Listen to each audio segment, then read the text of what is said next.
excited to introduce our program today. We have Director of the Parks and Recreation Department, Ann Lane, primarily here as moral support. But Ann, by way of background, joined the City of Forest Grove here in 2021 as the Director of our Parks and Rec Department. And then our program primarily will be presented today by Cody Jeffers. Cody is a Oregon State alumni and has 7 years in Parks and Rec experience. Before coming here, he spent 7 years working for the state of Nebraska as the park superintendent for the Eugene Mahoney State Park. So please join me in giving a warm Rotary welcome to Cody Jeffers.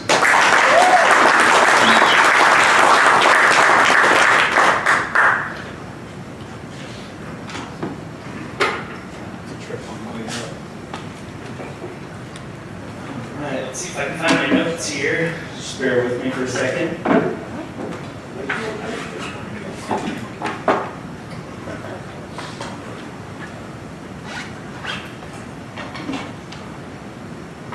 Alright, let's see if I can juggle computer notes and a microphone at the same time. So thank you for your time this afternoon and your generosity to this community overall. The purpose of this presentation today is to provide you with an update of the newly formed Recreation Division and what we've been working on the last few months.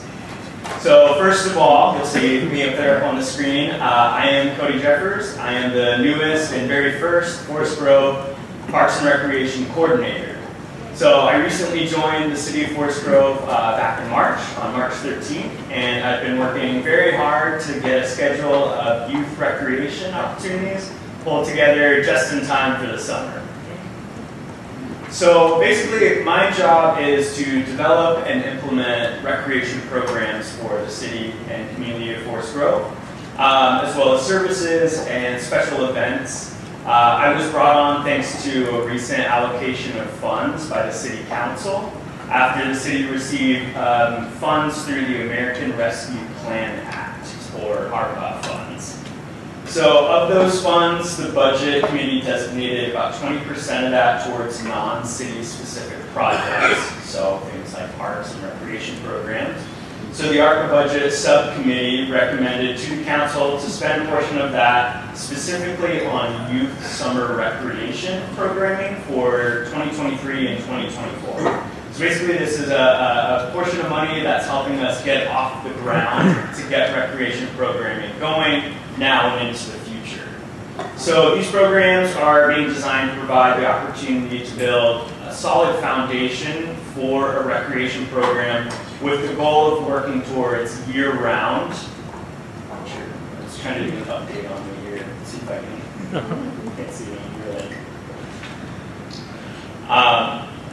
So the goal is working towards year-round recreation programming to serve a wide range of demographics and develop a lot of partnerships with local groups. For these services to continue beyond 2024, a cost recovery model will be in place by mid-2024, basically for long-term sustainability. I won't bore you with the details of that, but basically we have a plan. We're not just getting this money, spending it for 2 years, and then it's over. We're using this money to create a foundation, essentially. Because of these specific funds that we have right now, our primary focus is on youth summer recreation. That's the specific verbiage that's in that bill that's being listed grant. But this gives us the opportunity for future plans to expand into all ages, abilities, interest groups, anything we can think of, really. So we have begun to build a recreation division, and they will play. So the old verbiage from the movie, Kevin Costner, you build it, they will come. Our version of that is, if we build it, they will play. So the recreation division, basically me and a few other people in the group, is building this program built on dreams, vision, and believing of this department with huge support from the members of the community such as yourself and specific organized groups.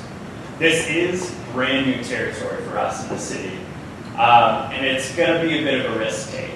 But this is a process, and we're building the recreation division from scratch, and this is requiring a very thoughtful approach. So the decisions we're making and the precedences we're setting and the expectations we're creating now need to be forward-thinking, sustainable, as well as equitable in this process. So this is the start of our foundations. This is basically a visual representation of each brick that we're trying to put in place for longevity.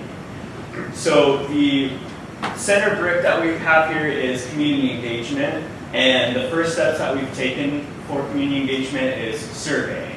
So back in February, the Parks and Rec Department conducted a community-wide bilingual recreation interest survey with the primary response gathering being done online, but we also had paper versions placed at the Aquatic Center, library, and other local places, and gave people the opportunity to physically for us as well. We didn't have access to internet or online capabilities. So what we learned from that is the survey generated 406 responses. Of those respondents, 85% indicated that they were Forest Grove residences. Some of the key takeaways that we have that you'll see up here is first, only 6% of respondents said providers of parks and recreation programs and services are actually meeting all of their needs. So there's a gap, and we're really trying to fill that. So the city recognizes that, we recognize that, and the community recognizes that as well. So second is 46% of respondents said the primary reason they don't participate in recreation programs, pretty obvious, is that no one is offering programs that they desire in this area. So they're being forced to go into other districts, paying out-of-service fees, making it more expensive travel, as well as that out-of-service fees associated with other areas. So we're hoping to lower those costs for our residents and make sure that they have opportunities close by. So these are the two indicators that tell us basically how we're doing and how we're going to address and service those needs and interests of the groups.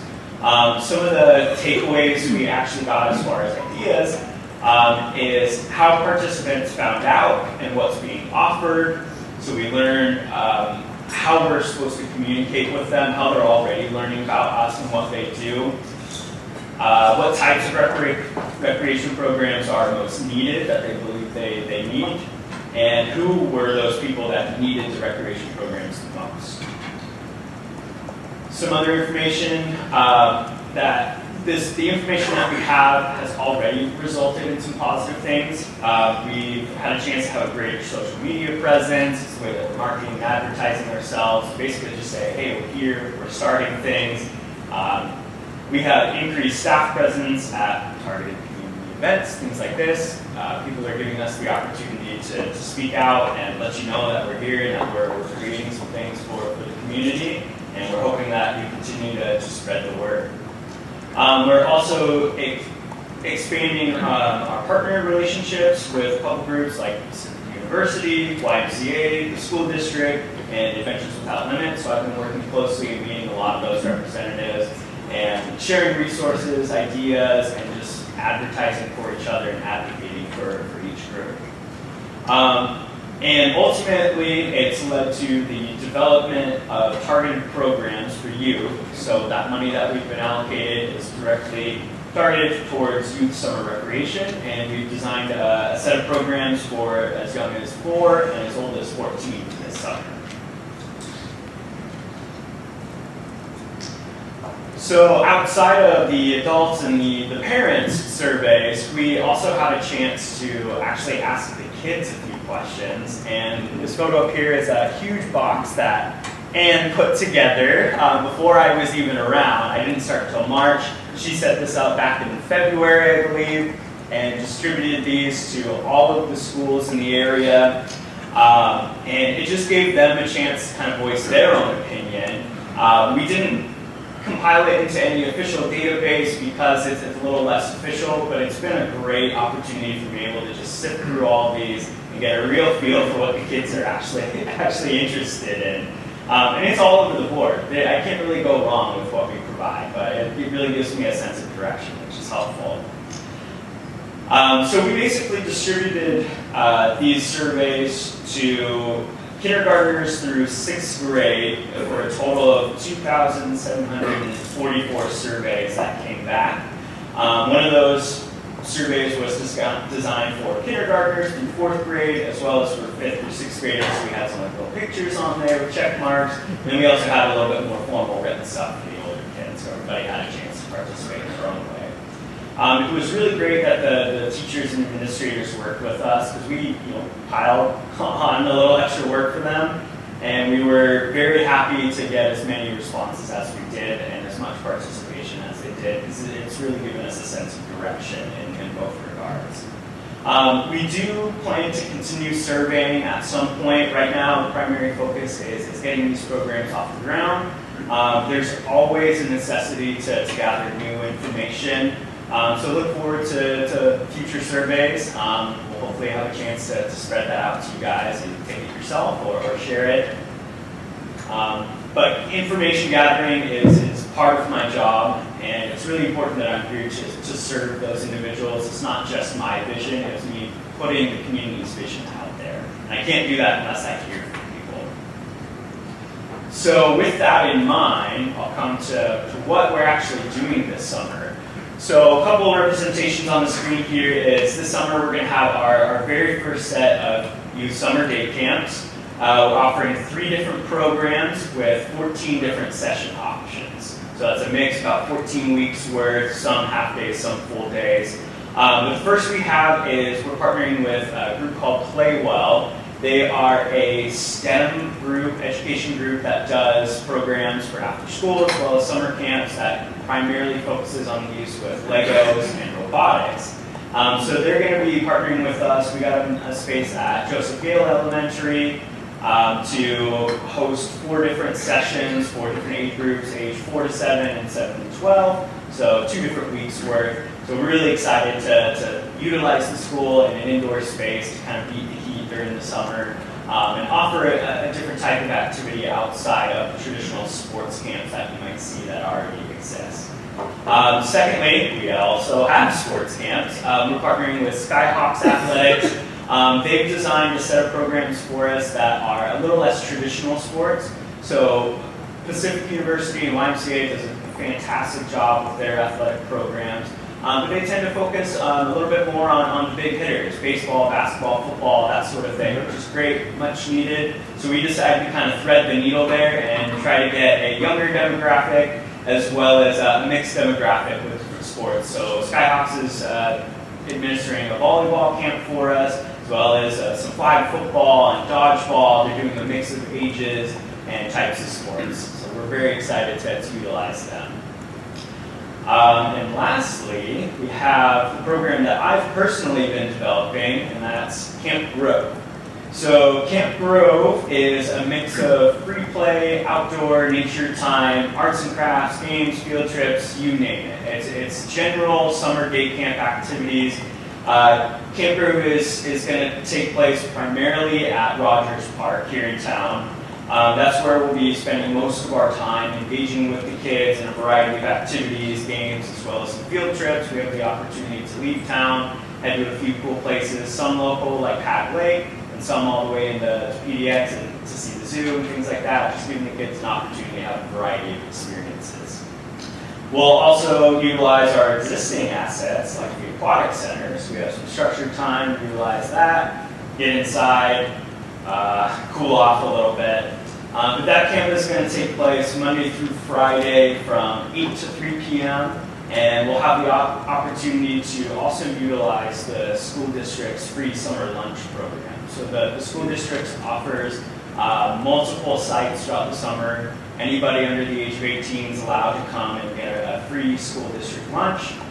So if you're unaware of that, definitely spread the word. There's a lot of families that can utilize that. And they were kind enough to accommodate us at Rogers Park as well. So those 30 kids every week are going to have the opportunity to have a free lunch built right into our program site. So I recognize that it's really important that safety as well as fun are a priority this summer and into the future. And I really wanted to instill that confidence in parents from the start. I understand that this is a brand new program that can give a lot of parents a little bit of anxiety, have no clue what they're sending their kids to. So this is kind of the mission that I'm just trying to communicate as best as possible with parents, just to give them an idea of what's happening. And I'll read that. So Camp Grove is designed to provide participants with the opportunity to explore, create, learn, and thrive physically, mentally, and socially, for students to express themselves through a variety of activities while maintaining a safe as well as inclusive environment.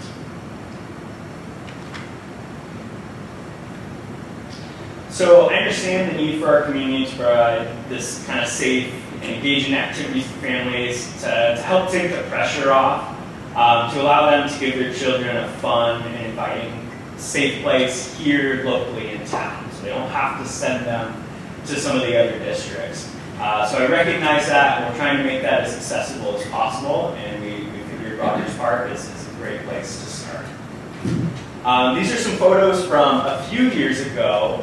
Anne had the opportunity to have what they were calling the Summer of Fun. They were a lot of one-off programs. It was really, really neat. They had some parkour, arts and crafts, cheerleading. We're hoping to emulate a lot of that really exciting fun, but making sure it's sustainable for the future. So that was during a time that was pretty rough during COVID. It was a great outlet for people, but it just didn't have longevity in place. And that's what's happening today, is we are making sure that these programs can move beyond and into the future. We're not just blowing through the money, we're establishing cost recovery and making sure that this can go on and on, well beyond me. So, thanks to the generosity of the council last year to direct a one-time monies of recreation scholarships, we've begun and are able to create what we're calling the Fund for All Fund. It's monies in this fund that roll over year to year until they're exhausted.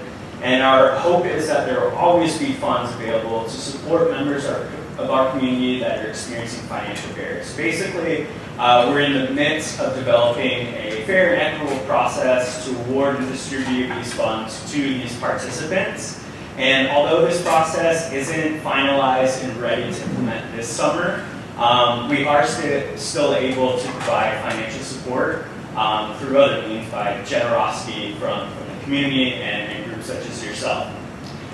So it is really important that we address how we're going to establish and administer those fees for these recreation programs, not only for the youths, but as well as adults in the future. And that process is going to take some time. But in the meantime, I am working very closely with the school district and the counselors to specifically identify those that are in need of financial support in order to award some of those already donated scholarships that have been given to us.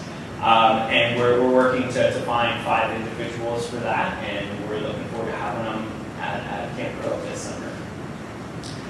But we are off to a great start, and we've got a lot of things waiting for us on the horizon.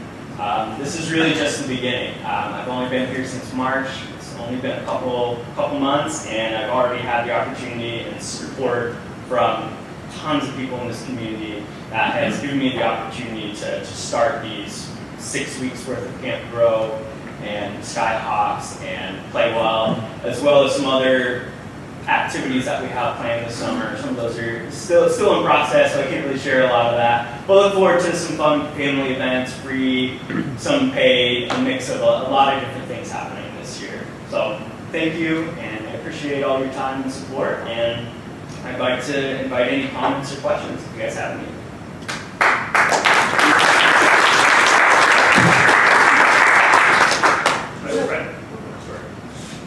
I would just suggest to reach out to the high school. I know you guys offer some camps, but there's no communication with our high school varsity programs. There's camps are at the same time now.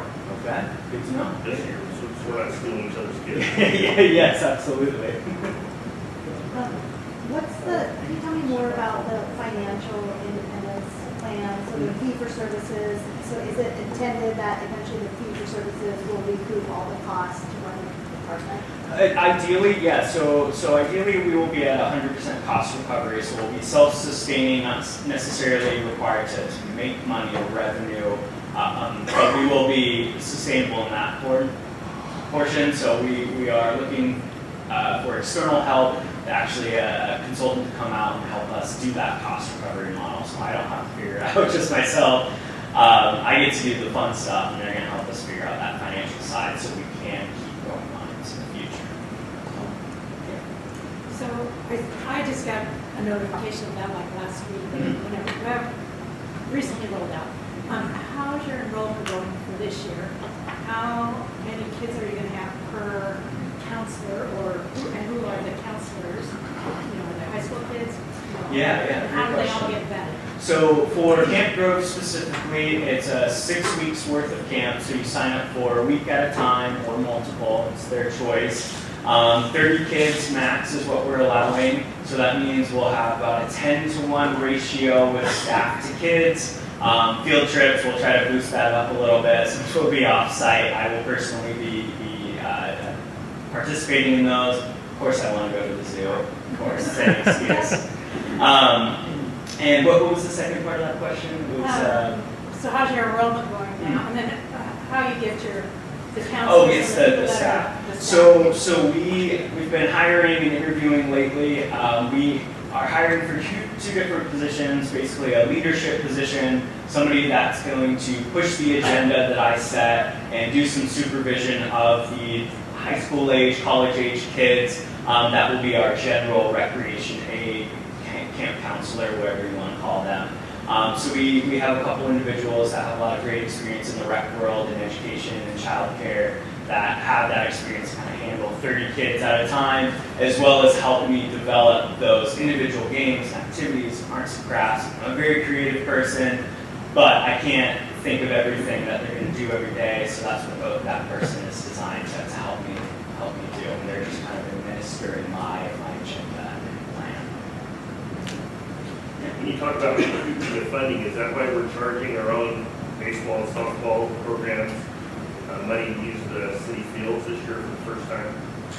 That's something that I don't have a great answer for you, unfortunately. That's a little bit outside of my realm, but you can certainly talk to Henry or somebody else in the Parks Department that might have a better answer for you. Thanks. Yeah. Thanks, Cody. It sounds like a great program.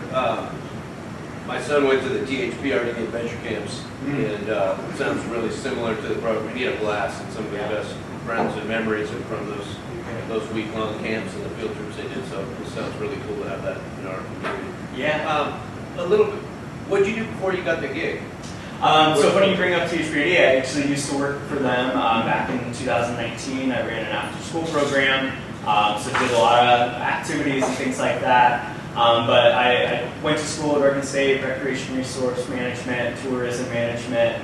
I think Lucas mentioned I worked for a state park in Nebraska for not the full 7 years. I was there for about 3.5 years. So I was one of the park superintendents out there that managed all the recreation facilities, activities, camps, everything like that. So we had golf camps and rock climbing camps, and we had all kinds of activities out there. It was a blast. So I'm excited to bring some of that flair out here. Cool. Welcome to town. Yeah, thank you. Yeah. Cody, maybe a non-related, but we have a park in my neighborhood that's way underutilized. Basically, we just mow it. Is there anything in the works that we could do to possibly, utilize the space for, let's say, a pickleball court? Is that Again, a little outside of my realm. So I have the luxury of administering programs when they're on the existing site, so I don't manage the specific development and maintenance of those parks. So again, feel free to chat with Ann, and she might have some answers for you. Yeah. Has the city filled all the positions open for Parks and Rec? So specifically for my realm of it, I would say I'm 90% full with that staff. I'm just maybe looking for 1 or 2 recreation aides, but I have my leadership staff. They're coming in the next next week or two to kind of help me start finalizing the last bit of plans. So we're ready to go once we start. Camp Grove specifically, our first date is June 26th. So we still have a few weeks till things start. We're still filling up. I think you actually asked earlier. I didn't answer that. We're about, for each week of Camp Grove, we're about half full for each. So we still have plenty of room, so please share the word. And I actually left a couple flyers on the table there. So if you want to grab some and get your kids or grandkids in there, as well as a card of mine if you'd like that as well. You can ask any follow-up questions. Anything else? Yeah. My name is misunderstood. Did you say that your goal is to start use some of the money to start a foundation to draw money from? No. So when I say foundation, I meant just like a Base. Yes, a base. That 501c3. Yeah. So that money, it was allocated for us to start these programs, specifically starting with the youth program. So that's where we're starting. Kind of get the word out, get things moving. Gives me an opportunity to buy supplies and do a little investment, capital investment in that regard. So when we are ready to fly solo without that extra buffer, it's not as expensive for me to buy things, and that doesn't translate to the people paying for the program. So we're able to subsidize some of those costs at the moment to help make them affordable. So that way we don't double in price in 2 years because we don't have that money. So. You did mention though the scholarship fund that you're starting. Is that I imagine that's not tax deductible if it's going to the city, or is it? I think it's considered donations. To a municipality. So basically when people make so when they check out through our online registration system, there's a prompt that says